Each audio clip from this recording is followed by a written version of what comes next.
Most of Fitchburg is hilly and heavily wooded.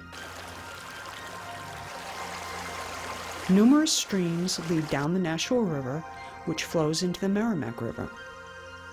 Periodic fires rampaged through the woods, providing nutrients for trees and wildlife. Winter storms came and went unseen. The rivers and streams flooded seasonally and supported healthy populations of fish. That worked well when native people used the area for fishing, hunting, and gathering, but lived elsewhere. They returned to a renewed land each year. European settlers and their descendants used the land differently. Permanent settlers along the banks of the river and in the hill farms needed to have more control over nature. Floods and fires were and are deadly. The area near Cushing Street and the Nashua River was an early spot for Fitchburg business. The Kimballs built a dam there and later opened a store. The taming of the river had begun. Dams and mill ponds, built to supply power and provide water for textiles, changed the flow of the water. Buildings were constructed as closely as possible to the water to take advantage of its proximity. The Nashua did not lie dormant. Floods took out bridges and dams on a fairly regular basis. A flood in January 1839 damaged or destroyed 3 dams, 2 bridges, and 3 mill buildings. In 1850, a flood made worse by a dam failure in Ashburnham took 2 lives and damaged or destroyed many buildings. It undermined the rail lines. In 1936, the river lined with productive businesses, it flooded, causing extensive property damage.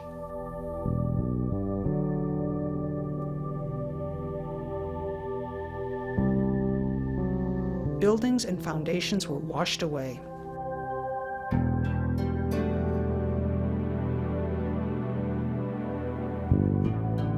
The river was dredged and higher walls installed. The WPA, a federal program providing local jobs during the Depression, did the work. 2 years later, the floods returned, affecting the Nashua and the streams leading into the larger river. Bob Murray was living in West Fitchburg that September 21st, 1938. He was plenty old enough to get into some mischief. The hurricane, of course it was a long time ago, 38, I think it was 38. Before the hurricane, we had a big rainstorm. I was only 13 at the time, and my buddy Phil Mack lived next door to me. His father had a 10-foot rowboat, and it was tied up in Mataggart's Pond. Well, that afternoon, Phil and I and Peanut Anthony, I can't remember his first name, we always called him Peanut, because he was the smallest Anthony kid. And we get the bright idea, we'd take the rowboat and go up to the end of the pond where Mataggart's Brook had come down into it. So we went in there, it was high water, and normally if you come down there with a boat, you'd probably smash the boat to smithereens and all the rocks and the high water, but the water was so high, we figured we could get by, and we did, and we went down 3 or 4 times. But in the meantime, we all got soaking wet. The city was dealt a 1-2 punch in 1938. The flood, which enabled the boys to paddle in a usually shallow stream, was followed later in the afternoon by a powerful hurricane. On the watersheds of New England, the storm brought new torrents, the rivers already gorged after 3 days' downpour. And so flood was added to the burden of the hurricane. Sweeping down from their headwaters in the high mountains, swirling rivers rose to levels rivaling the disastrous floods of 1936, increasing the difficulty of removing refugees and of carrying food and help into the stricken area. Bob Murray and his pal were still a little wet from their journey in Mataggart's Pond, so they decided to go visiting. And when we got through, we said, hey, if we go home like this, we're going to catch the Dickens, you know. So my buddy Phil, his father, owned a woodlot up off West Mansfield Road, and the handyman that worked for his father, painting and cleaning chimneys, had a camp out in the woods, and that's where he lived, Pokey, O'Hara.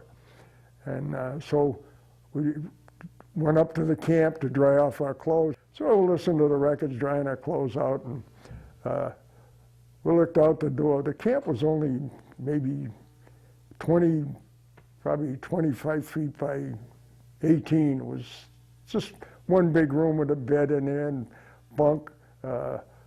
Up, they had a little brook up above there with a little spring water where he used to get his water, little outhouse out and back. Everybody, and then places up on the hill, a lot of houses still had outhouses. The boys weren't going to stay long that day.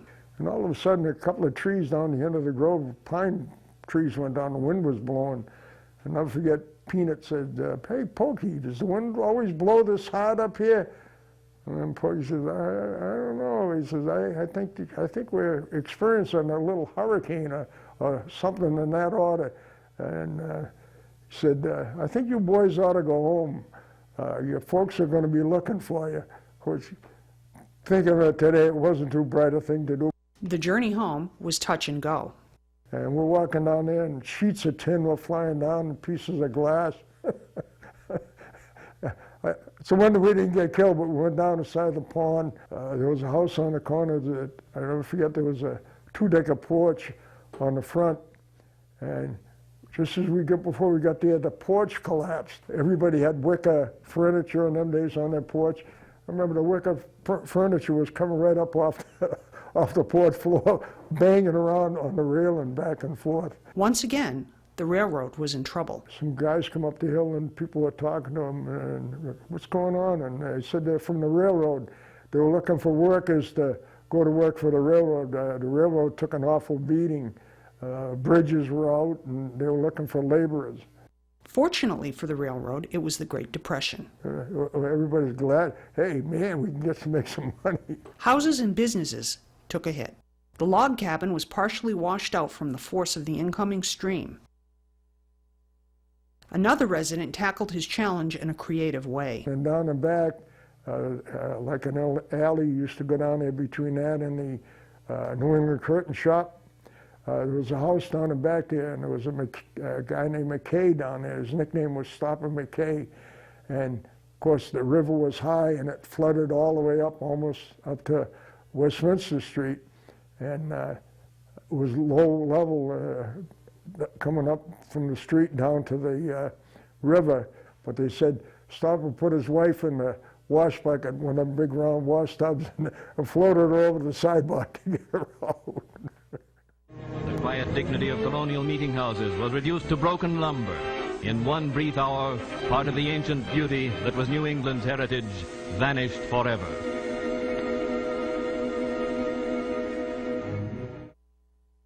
It took the city a long time to completely recover from this day. Fitchburg's WPA workers, assisted by Boston laborers, did immediate damage control, like removing the damaged bridge at Cushing Street. It wasn't until the mid-1940s, after World War II, that all the work was completed.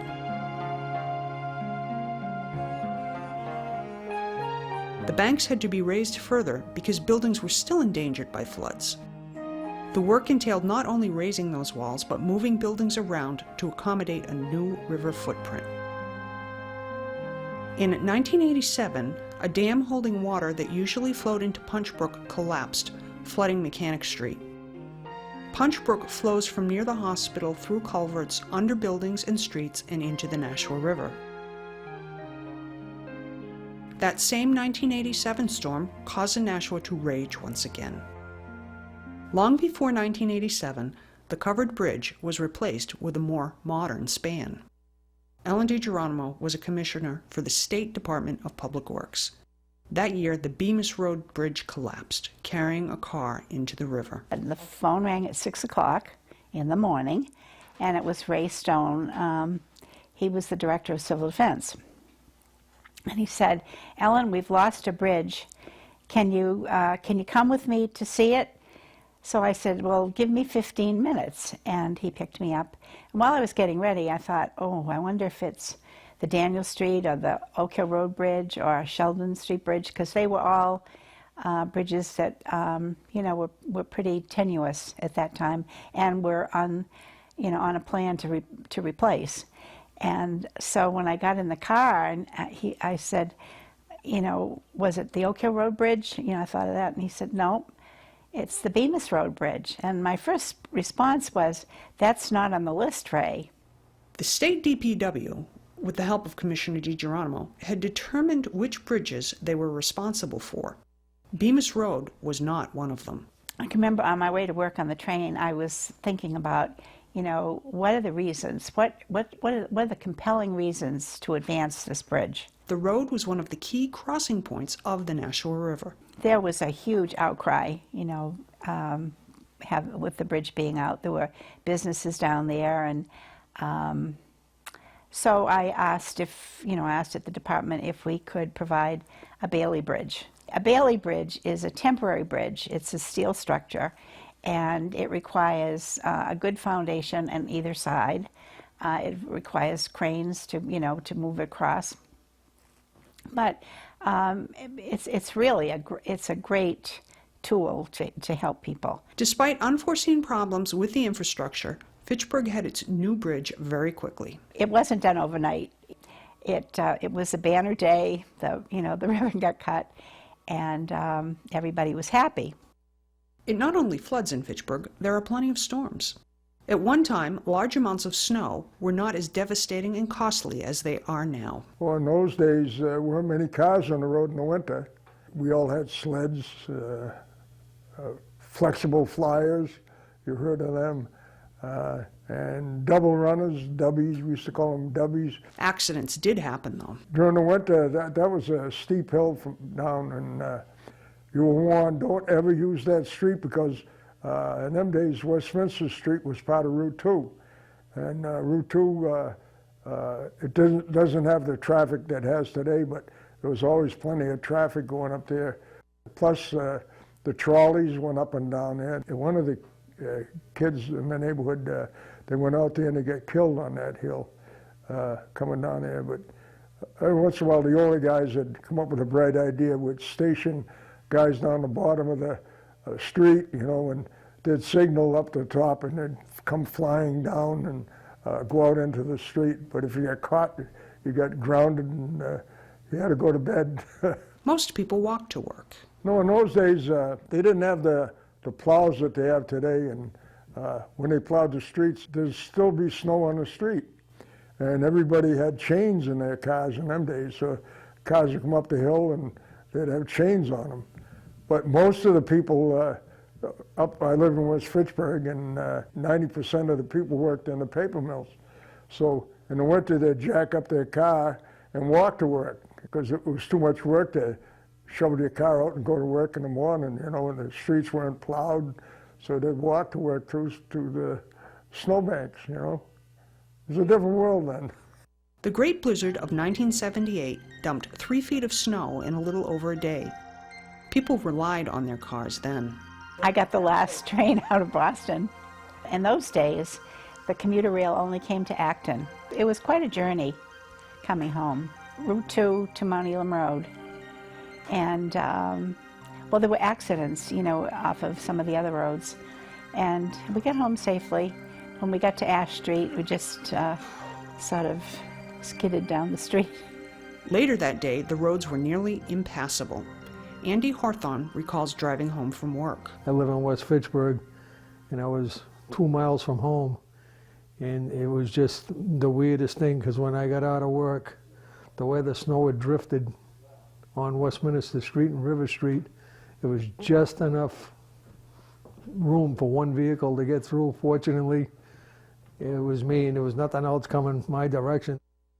A microburst in 1989 proved fatal for a woman driving home from work.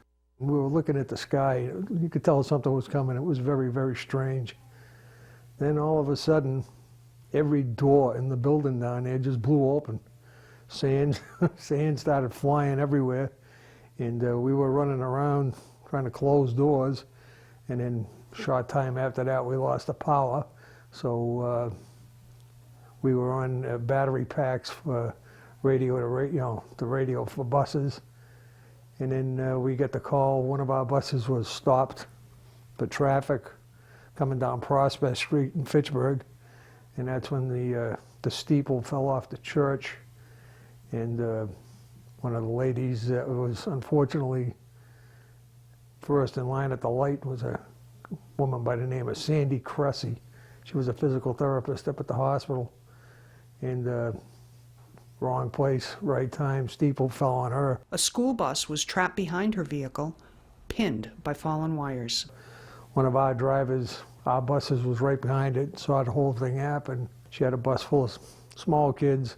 Obviously, they were in the panic mode, and she had one of the live wires come down, drape over the front of the bus.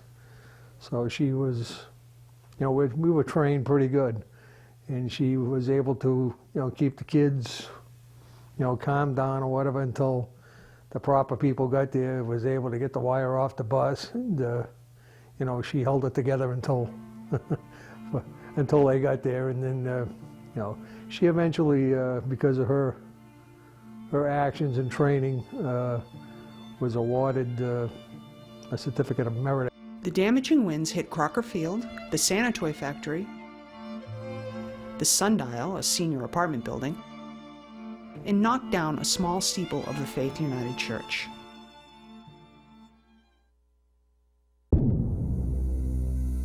The ice storm of 2008 happened one night in December. Many were without power for weeks, and crews struggled to remove broken trees from the rights of way. The federal government stepped in with aid through FEMA to remove debris later in the spring. The utility company, the DPW, and the Emergency Management Service all made changes based on the handling of that storm. Most recently, a freak snowstorm hit before Halloween this year in 2011. Unlike during the ice storm, most Fitchburg customers got their power on within a few days, while Leominster customers waited longer. Fires have torn through the community. Early mills with lint, lubricants, and no sprinkler systems went up easily. The Fitchburg woolen mills at the corner of Sheldon and West burned in 1852 and again in 1986. The late 1960s through the 1970s were a terrible time for Fitchburg firefighters. 2 men were lost. Captain James Bellevue in 1967 and Private John Citrino in 1977.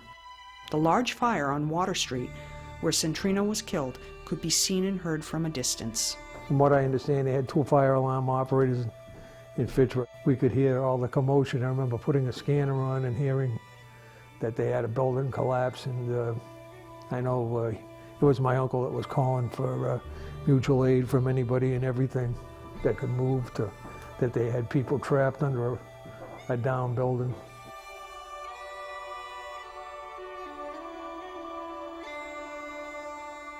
A huge fire later that same month in West Fitchburg leveled Tody Industries and the British American Club.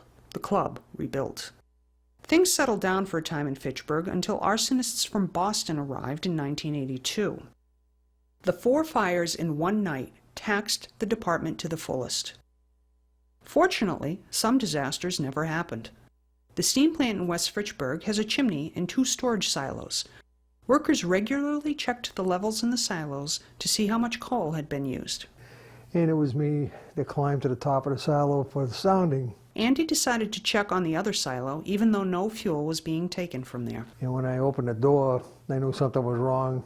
The ceiling was dripping, strong smell of methane. So I promptly closed the door, came down, reported it to the authorities, the chief engineer and superintendent of power. We went out and we started looking. We determined we had spontaneous combustion going in the middle of the silo. Just because it had been sitting there, it must have got damp. A few days later, he discovered the silo was so hot it was glowing and cracked. Engineers worked with the manufacturer of the silo and the Fitchburg Fire Department to put out the fire. We closed down the railroad tracks because they had fire trucks up there, And they started, I'd say, probably putting water on it about 8 o'clock that evening. And I'd say through the night, they doused it with water until finally the bottom of the silo was so saturated that all the equipment underneath gave way. Then we had this 800-ton black blob of coal come down the banking on the side of the building. We never got any into the river. And then we spent, I'd say, the better part of probably the next 2 months picking it back up. And then we repaired the silos and loaded it back up. What could have been a costly industrial fire was averted. Fitchburg's most recent major fire occurred just before the 4th of July in 2011. The historic apartment building, the Johnsonia, went up in flames.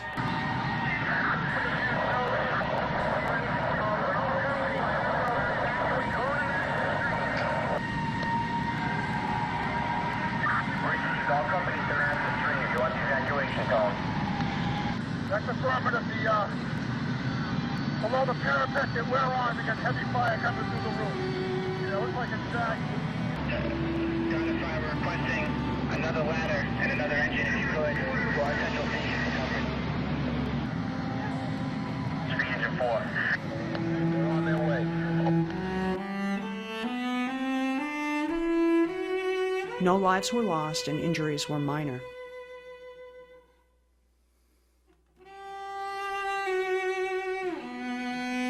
The building still remains boarded up on Main Street as people decide its fate.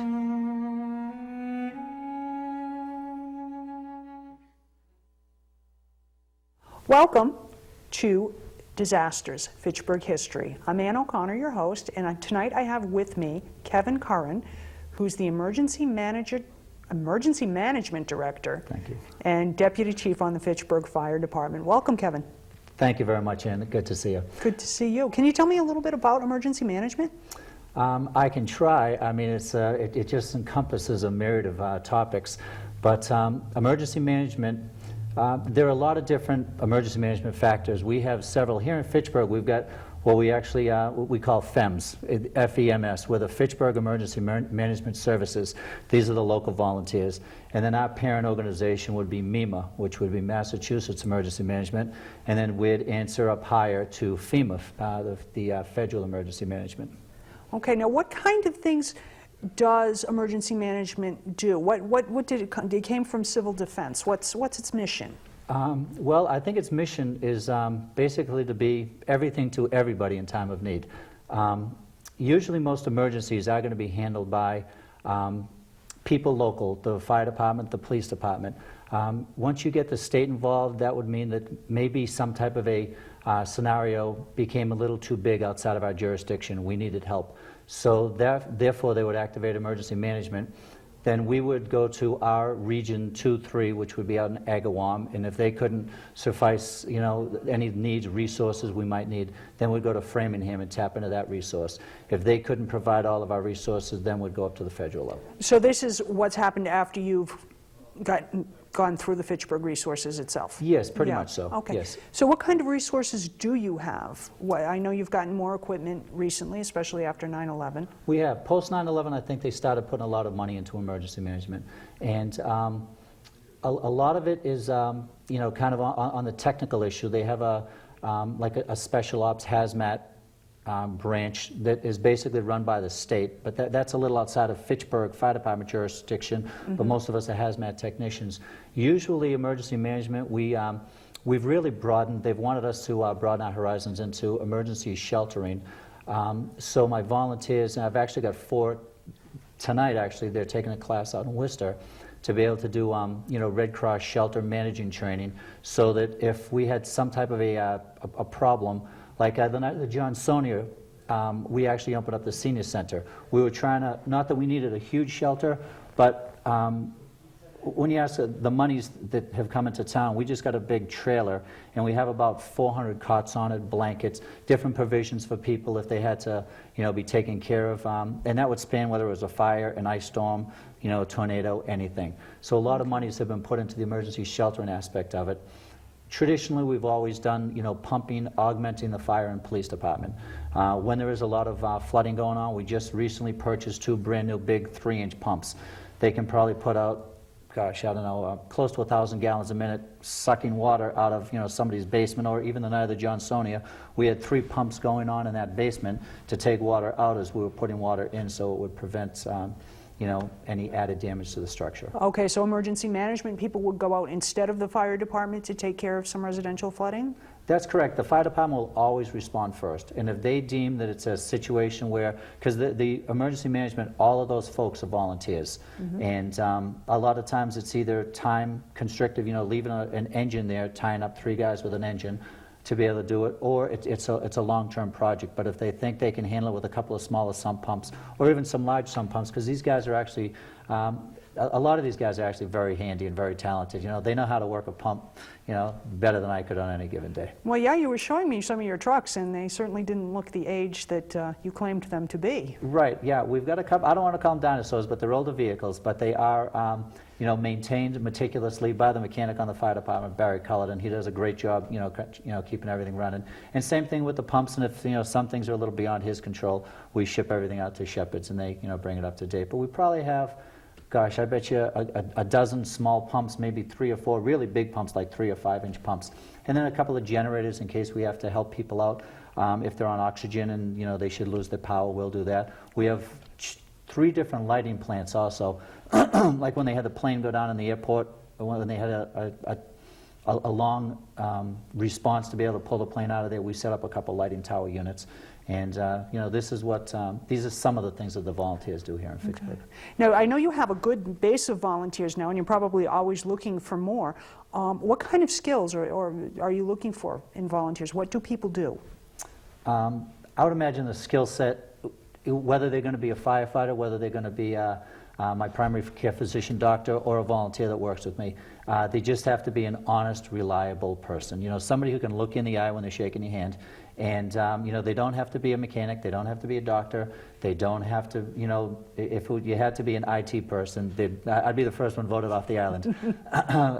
They just have to be pretty much a dedicated person in any city and town. As we had mentioned a little earlier, you and I, before the show began, Fitchburg's an old mill town. We have some great people, some good volunteers, good solid folk, and as long as they're ready, willing, and able to help out, and they don't have to be on call 24/7.